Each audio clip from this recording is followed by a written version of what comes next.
Now I want to talk to you real quick about putting on the mountains. This is fun. The symmetrical hole. Notice that when we talked about it initially, you were looking for the fall line. You use the symmetrical hole, the two fixed points, you're standing on the fall line. That's the easy part. But when you're putting in the mountains, don't misunderstand. The fall line can be as wide as an avalanche. Pay attention. Remember our example of the coffee cups. You had to have slope, then symmetry, which created the fall line, and that led to drainage. And the amount of slope determined how wide the drainage is. Well, think of a mountainside. How much slope is there? Forget the green. Gravity goes with the slope of the hillsides. A green can be tilted, but normally on a normal golf course, the contour of the land itself is relatively flat. Here, you're looking at a very steep hillside off a mountain, and the width of the fall line is going to be wider than the golf course itself. Find the lowest point possible at the bottom of that mountain and use that as the reference point to how your ball is going to break on these greens. That's how you read putts in the mountains, because your fall line is the bottom of the mountain, and that's one leg of your funnel.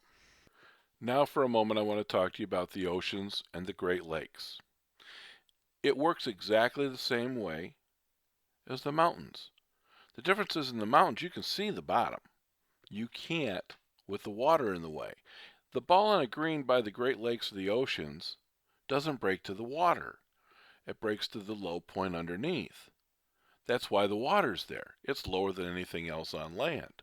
So if you're playing a golf course, say like Pebble Beach, and you want to get your money's worth, the only way you're going to do that is if you take the time, and this sounds like overkill, but for $250, $300 for an 18-hole round of golf, you're going to do everything you can to get your money's worth. Go on the internet.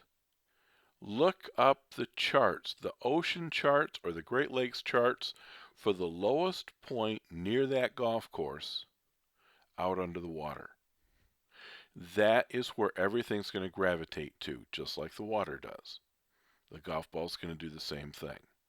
In that, make sure that you have your scorecard so that you can relate what hole goes where. Get the map, not the individual holes, and you can place the direction, and you can use that because that's going to be one leg of your funnel. From the position on that green to the point out in the water, there's one leg of a funnel. The other is probably going to be your ball to the hole. Now, I can't say which one is going to be the ball to the hole only because there's the different quadrants. You're going to have to figure some of this out on your own. But it gives you a chance, at least, to be on top of your game instead of the game getting the better of you. So I want to conclude with the concept of how important the symmetrical hole is. That is one of the new constants. You can actually see it.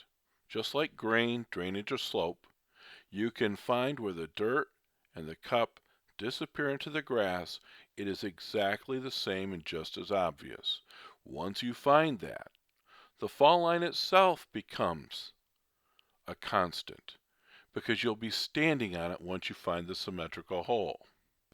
Now, when I used to teach golf every day, I would make light of certain things and make it fun.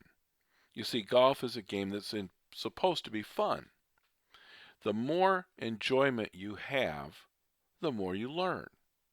So my premise was if I could make my students laugh, they would retain more, they would improve faster, and it was a good system for me. So I'm going to leave you with one final thought, because during the book I have different jokes or comments that are humorous. And I got one here that's not in the book, but in golf, everyone knows the term whiff. When you swing, you miss the golf ball. And in my world, it's a little different. You see, the golf ball is round, and when you miss it, you whiff. But the earth is also round, and it's right at your feet. And when you swing and miss the entire earth, that is a whiff. So I hope that different pieces of the material here have become part of your golf arsenal and have actually helped you lower your handicap. That's the concept that I'm trying to get to, is I would love to lower the handicap across the country with this material. In that effort, this is CJ Decker saying so long for Secrets of the Fall Line, and send me a message on the blog. Send me a comment. Give me an idea on how to improve this and to get to you or someone else in the future. Thanks, everybody.